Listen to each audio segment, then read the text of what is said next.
नमस्कार, आप देख रहे हैं आज तक। आपके साथ मैं हूं सईद अंसारी। बस एक दिन बाकी, यानी कि कल विधायक दल की बैठक होगी। महाराष्ट्र में बीजेपी की नेता चुन लिया जाएगा, मुख्यमंत्री तय हो जाएगा। शिवसेना ने भी समर्थन का ऐलान किया है। बड़ी खबर यह है, प्रधानमंत्री मोदी की टी पार्टी के बाद शिवसेना पूरी तरह से अब झुक गई है। शिवसेना ने बीजेपी को समर्थन का ऐलान कर दिया है।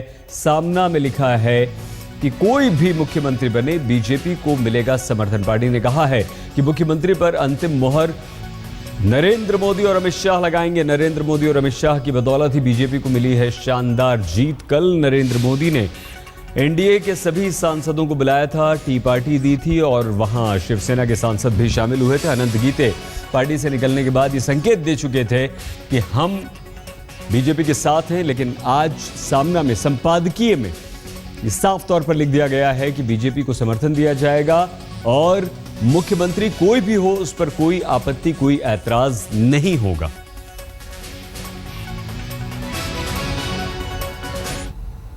ऐसा लगता है कि शिवसेना पर चल गया है नरेंद्र मोदी का जादू। प्रधानमंत्री की टी पार्टी के बाद अचानक शिवसेना नर्म पड़ गई।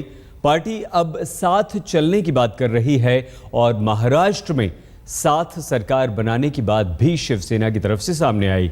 सामना ने तो यह साफ कर दिया है कि मुख्यमंत्री चाहे कोई भी हो, बीजेपी को समर्थन देगी शिवसेना।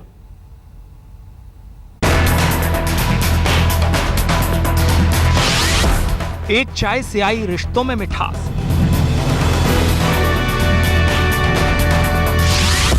पिघल गई रिश्तों में जमी बर्फ,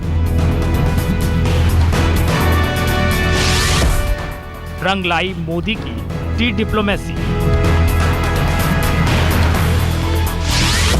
फिर साथ आए 25 साल पुराने दोस्त।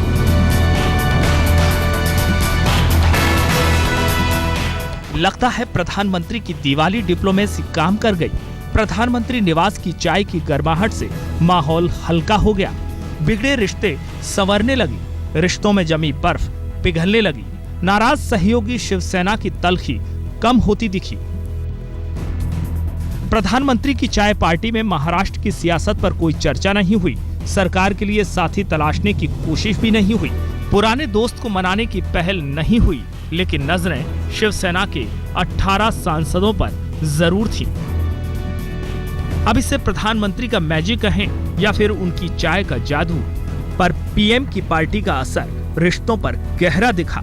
पार्टी से बाहर आते ही शिवसेना के बड़े नेता और केंद्र में भारी उद्योग मंत्री अनंत गीते के चेहरे पर पुरानी रौनक फिर से लौट आई।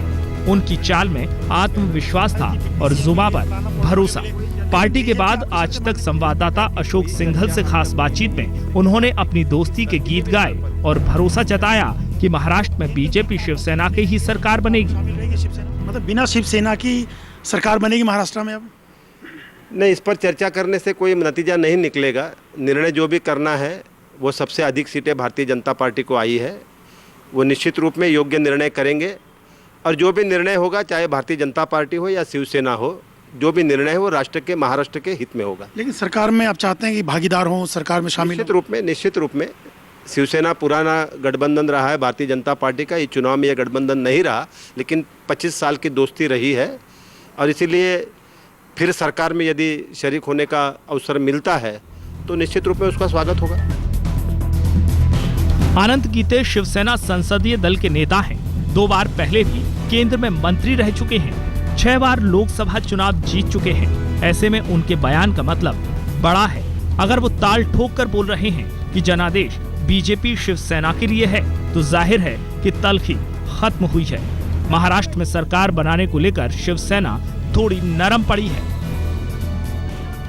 महाराष्ट्र की जनता ने महाराष्ट्र के हित में यह अवसर दिया है भारतीय जनता पार्टी और शिवसेना को। भारतीय जनता पार्टी को भी स्पष्ट बहुमत नहीं मिला है, 2 नंबर में शिवसेना है। तो महाराष्ट्र की जनता चाहती है कि भारतीय जनता पार्टी और शिवसेना का मिलकर सरकार बने। लेकिन बन तो नहीं रही है ना गीते साहब, क्योंकि शिवसेना चाह रही थी डिप्टी सीएम मिले, फलाना पोर्टफोलियो मिले, लेकिन बीजेपी आपकी शर्तें मानने को तैयार। इस प्रकार की कोई चर्चा अब तक हुई नहीं है। किसी के साथ भी किसी भी स्तर पर इस प्रकार की चर्चा नहीं हुई है। ये सारी मीडिया में चली हुई अटकलें हैं। गीते ने साफ कर दिया कि दिल्ली की रेस के लिए शिवसेना और बीजेपी ने एक साथ दमखम लगाया था। लिहाजा शिवसेना दिल्ली की सरकार में बनी रहेगी। केंद्र का और आज जो विधानसभा की चुनाव हुआ उसका कोई सीधा संबंध नहीं है। केंद्र में जब लोकसभा के चुनाव थे हम एनडीए के तौर पर लड़े, एनडीए के तौर पर जीते, एनडीए की सरकार है और इसलिए शिवसेना के एनडीए में मंत्री हैं। शिवसेना सुप्रीमो उद्धव ठाकरे भले ही इस चाय पार्टी में मौजूद ना रहे हों, लेकिन प्रधानमंत्री के बुलावे पर शिवसेना के तमाम सांसद जरूर शामिल हुए। मौका क्योंकि दिवाली मिलन का था और प्रधानमंत्री के बुलावे पर चाय पार्टी का था, इसलिए महाराष्ट्र की राजनीति में शिवसेना और बीजेपी के बीच जो उठापटक चल रही है उसका असर यहां पर दिखाई नहीं दिया, क्योंकि माहौल खुशनुमा था। प्रधानमंत्री की टी पार्टी में पहुंचे आरपीआई अध्यक्ष रामदास अठावले भी शिवसेना को साथ लेकर चलने के पक्ष में हैं। उन्होंने बाकायदा बीजेपी अध्यक्ष अमित शाह और महाराष्ट्र के प्रभारी राजीव प्रताप रूढ़ी से मिलकर शिवसेना के लिए बैटिंग भी की। मैं महाराष्ट्र के बारे में तो हमने अमित शाह जी से बात किया है और राजीव प्रताप रूढ़ी जी से बात किया है और जल्दी सरकार बनाने के लिए कोशिश करो, तो बोले अभी 2-3 दिन में सरकार बनेगी, कोई प्रॉब्लम नहीं है। हमने तो सुझाव दिया है कि भाई शिवसेना को साथ में लेकर ही सरकार बनेगी, तो ही मतलब आगे वो सरकार अच्छी 5 साल चल सकती है। एनसीपी के सपोर्ट से सरकार बिल्कुल नहीं बनानी चाहिए, ऐसा हमने उनको बताया है और बाकी की भी चर्चा हुई है। महाराष्ट्र में सरकार के लिए शिवसेना का मूल भाव आत्मसम्मान के लिए है, लेकिन पार्टी जानती है कि इस बार हालात कुछ और हैं। बीजेपी बड़ी पार्टी है, अकेले दम पर बहुमत के करीब पहुंच चुकी है। एनसीपी बिना शर्त समर्थन के लिए तैयार बैठी है और उन्हें निर्दलीय विधायकों का भी साथ मिल रहा है। शिवसेना ये भी जानती है कि बीजेपी से बिगाड़ने का मतलब सिर्फ खोना ही खोना है। फिर क्या पता केंद्र से भी पत्ता कट जाए और बीएमसी की सत्ता भी चली जाए, और शिवसेना ऐसा जोखिम हरगिज नहीं उठा सकती। बीएमसी पार्टी के लिए ऑक्सीजन की तरह है और यहाँ बीजेपी के समर्थन से ही शिवसेना की सत्ता है। रीवा पाराशर के साथ अशोक सिंघल, दिल्ली आज तक। अमृता शेडगे हमारी संवाददाता मुंबई से इस वक्त हमारे साथ जुड़ चुकी हैं। अमृता, महाराष्ट्र का विकास, राज्य की भलाई, क्या अब ये सिर्फ शिवसेना चाहती है, कोई भी मुख्यमंत्री हो उसे कोई फर्क नहीं पड़ता, या अभी भी मंत्रालय की मांग उसकी तरफ से हो सकती है, या अभी भी कहीं पेच फंसा हुआ है, या मामला साफ अब? अमृता, देखिए सईद, अब कोई भी मुख्यमंत्री हो शिवसेना इसमें कुछ नहीं कर सकती और इसीलिए शिवसेना ये कह रही है कि ये पूरी तरह से बीजेपी का मुद्दा है कि वो किसे सीएम बनाना चाहती है। आज सामना में लिखा गया है कि बीजेपी के पास 2 बड़े चेहरे हैं, एक गडकरी है और दूसरे है देवेंद्र फडणवीस, लेकिन गडकरी जो है वो मंत्री है और इसीलिए नरेंद्र मोदी को उनकी ज्यादा जरूरत है। तो ऐसे में कहीं ना कहीं फडणवीस ही मुख्यमंत्री बनेंगे, ऐसे लिखा गया है। और कहा गया है कि जो भी फैसला ले बीजेपी महाराष्ट्र के हित के लिए हम उनके साथ जाएंगे, हमें जो भी फैसला हो वो मंजूर है। तो कहीं ना कहीं शिवसेना अब अपना रुख बदलती दिखाई दे रही है, कह रही है कि जो भी फैसला हो हम उनके साथ जाएंगे। दूसरी एक अहम बात कही गई है कि शिवसेना ने कभी भी हिंदुओं के बीच अलग नहीं निकाले, कभी भी हिंदू, हमने हमेशा मराठी हो, गुजराती हो या फिर और कोई भी हो, हमने हर हिंदू को समान माना है। और कहीं ना कहीं इस इलेक्शन में एक ही समाज था जिन्होंने ज्यादा वोट किया है, तो बीजेपी को वो क्रिटिसाइज करते दिखाई दे रहे हैं कि बीजेपी कहीं ना कहीं मराठी और गुजरातियों में एक दरार डालने की कोशिश कर रहे हैं। तो ऐसे में दोनों तरफ से लिखा गया है, एक तरफ बीजेपी को मराठी और गुजरातियों में दरार डालने के लिए भी क्रिटिसाइज किया गया है, लेकिन इनडायरेक्टली क्रिटिसाइज किया गया है, और दूसरी तरफ कहा है कि जो भी सीएम बने ये बीजेपी का मुद्दा है, लेकिन महाराष्ट्र के हित के लिए हम उनके साथ है, हम जो फैसला है वो हमें मंजूर है। सही, बहुत धन्यवाद अमृता शेडगे हमारी संवाददाता जानकारी दे रही थी। तो अब अपना रुख साफ कर दिया है शिवसेना ने, तो अब इस रुख के बाद क्या आज बीजेपी शिवसेना के नेताओं की मुलाकात होती है? कल हालांकि बीजेपी विधायक दल की बैठक होगी, उसमें नेता चुन ही लिया जाएगा। बीजेपी ने साफ ये कह दिया था कि समझौता हम नहीं करेंगे, लेकिन शिवसेना ने आज ये भी साफ कर दिया है कि कोई भी मुख्यमंत्री हो हमें फर्क नहीं पड़ता, लेकिन मंत्रालय कौन से होंगे ये देखना होगा। जीत का खुमार खत्म होते ही बीजेपी और शिवसेना दोनों पार्टियों के नेताओं के रुख में भी अब बदलाव आया है। दोनों पार्टी के नेता अब खुलकर बोल रहे हैं कि महाराष्ट्र में शिवसेना के साथ मिलकर ही सरकार बनाना चाहिए, न कि अकेले या फिर एनसीपी के साथ मिलकर।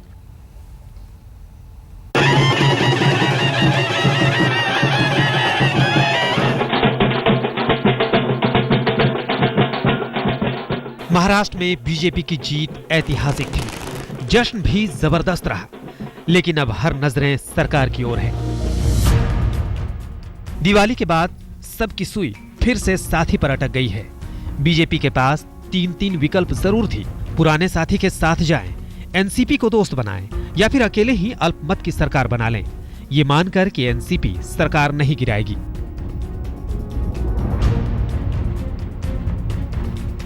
लेकिन राज्य के बीजेपी नेताओं को भी लगने लगा था कि इन विकल्पों में सबसे व्यावहारिक शिवसेना को लेकर सरकार बनाना ही है। अव्वल शिवसेना के साथ 25 साल पुराना गठबंधन रहा है।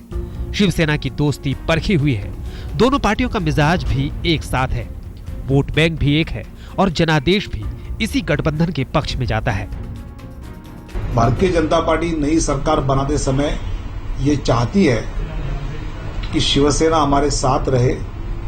हम पहले मन से इकट्ठा आए, कौन से डिपार्टमेंट्स, कौन से पोर्टफोलियोज, कितना मिनिस्ट्री, विधानसभा अध्यक्ष पद चाहिए नहीं चाहिए, ये बातें बाद में आती है। जब मन से इकट्ठा आते हैं तो आगे चलकर महाराष्ट्र की 11 करोड़ 80 लाख जनता को जो राह देखने की भ्रष्टाचार मुक्त सरकार की, वो देने की हम पहल करें। सरकार में साथ आने के लिए शिवसेना 95 के फार्मूले की मांग तो कर रही थी, लेकिन पार्टी जानती थी कि इस बार पहले जैसे हालात नहीं हैं।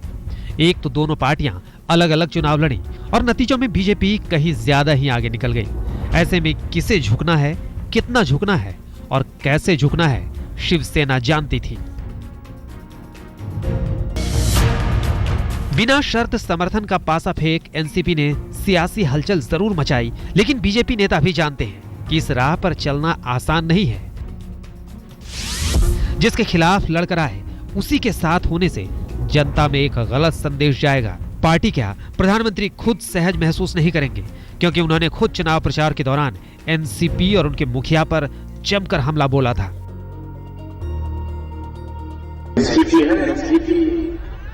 एनसीपी का पूरा नाम क्या है मालूम है? Naturally corrupt party.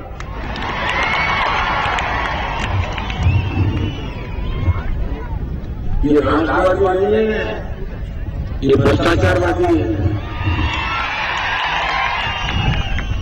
और भाषा कैसे बोलते हैं, क्या बोलते हैं। अब बचता अल्पमत सरकार बनाने का, लेकिन ऐसा जोखिम कौन उठाए? और ऐसे हालात में भी हर मोड़ पर तो मुंह तो शिवसेना और एनसीपी के ही ताकने पड़ते। महाराष्ट्र चुनाव में बीजेपी को 123 सीटें मिली थी, जबकि 288 सीटों वाली विधानसभा में बहुमत के लिए 145 सीटों की जरूरत है। ऐसे में सरकार बनाने के लिए बीजेपी को किसी न किसी पार्टी का साथ तो चाहिए ही था। दिल्ली से हिमांशु मिश्रा और मुंबई से अमृता शेडगे के साथ आज तक ब्यूरो। अब केंद्रीय गृह मंत्री संकट मोचक की भूमिका में कल मुंबई जा रहे हैं। उन पर मुख्यमंत्री तय करने की जिम्मेदारी तो होगी ही, साथ ही राजनाथ सिंह से यह उम्मीद भी होगी कि वो शिवसेना को प्रैक्टिकल फॉर्मूले के लिए मना लें। राजनाथ के उद्धव से काफी अच्छे रिश्ते हैं। गठबंधन टूटने के बाद उद्धव ठाकरे ने कहा था कि अगर बीजेपी अध्यक्ष राजनाथ सिंह होते तो यह गठबंधन नहीं टूटता। महाराष्ट्र सरकार और मुख्यमंत्री का सस्पेंस अब केंद्रीय गृह मंत्री राजनाथ सिंह खत्म करेंगे। बतौर पर्यवेक्षक राजनाथ सिंह और जेपी नड्डा मंगलवार को मुंबई के लिए रवाना होंगे। उसी दिन नए मुख्यमंत्री के नाम पर मुहर लगेगी। मुख्यमंत्री की रेस में महाराष्ट्र बीजेपी के अध्यक्ष देवेंद्र फडणवीस सबसे आगे चल रहे हैं। फडणवीस की तारीफ खुद प्रधानमंत्री मोदी भी कर चुके हैं। फडणवीस को चुनौती देने मैदान में आ गए हैं महाराष्ट्र के पूर्व नेता विपक्ष और बीजेपी नेता एकनाथ खड़से। उन्होंने पहले उत्तर महाराष्ट्र कार्ड खेलकर अपनी दावेदारी पेश की। अब 40 साल पुराने कार्यकर्ता और समर्थकों की उम्मीद का राग अलाप रहे हैं। भारतीय जनता पार्टी में कितने एमएलए किसके साथ है ये देखा नहीं जाता है। भारतीय जनता पार्टी के किसने कितने साल से काम किया है, पार्टी के साथ कितने समय से जुड़ा हुआ है, कितने निष्ठापूर्वक ईमानदारी से काम किया, ऐसे सारे विषयों को लेकर निर्णय लिया जाता है। यहाँ के लोगों की इच्छा ये है कि 60 साल में हम लोगों की यहाँ मुख्यमंत्री हुआ ही नहीं और इसलिए अब की बार होना चाहिए, ये लोगों की इच्छा है। महाराष्ट्र के मुख्यमंत्री की रेस में बीजेपी के दिग्गज नेता रहे गोपीनाथ मुंडे की बेटी पंकजा मुंडे भी हैं, जो परली से चुनाव जीती हैं। पंकजा के पास गोपीनाथ मुंडे की विरासत है, वो पार्टी की ओबीसी चेहरा हैं, लेकिन अनुभव की कमी उनके रास्ते का सबसे बड़ा रोड़ा बन सकती है। मुख्यमंत्री पद के दावेदारों में युवा नेता विनोद तावड़े भी हो सकते हैं। विनोद तावड़े पर्दे के पीछे से राजनीति साधने में माहिर माने जाते हैं। उन्हें बीजेपी का शहरी चेहरा माना जाता है, लेकिन तावड़े की दिक्कत ये है कि वो ना तो भीड़ जुटा सकते हैं और ना ही विधानसभा की राजनीति का उन्हें कोई अनुभव है।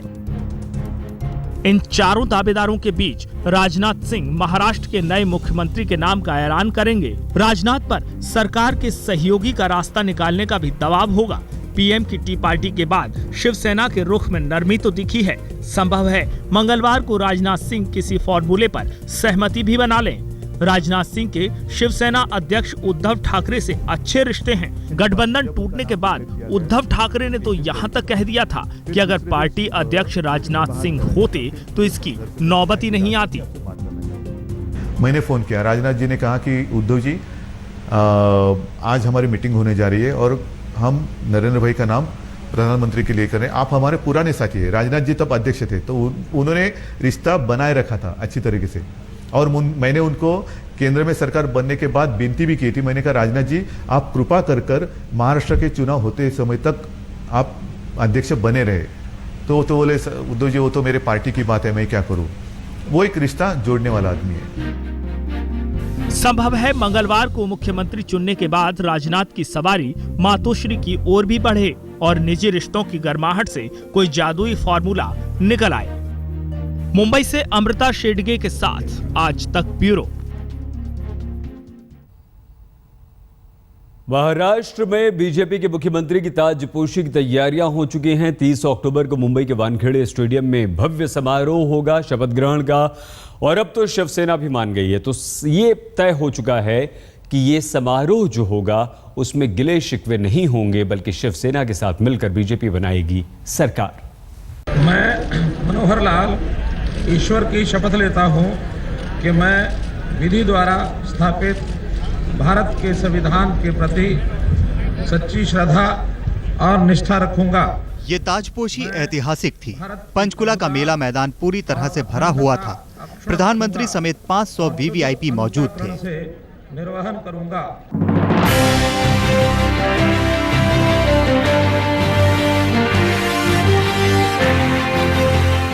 अब तैयारी इससे भी भव्य शपथ ग्रहण की है।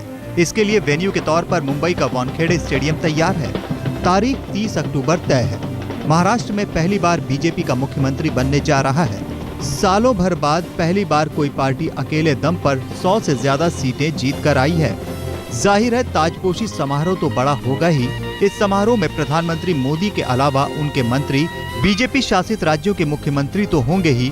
उम्मीद है कई बड़े फिल्मी सितारे भी वानखेड़े स्टेडियम में आए।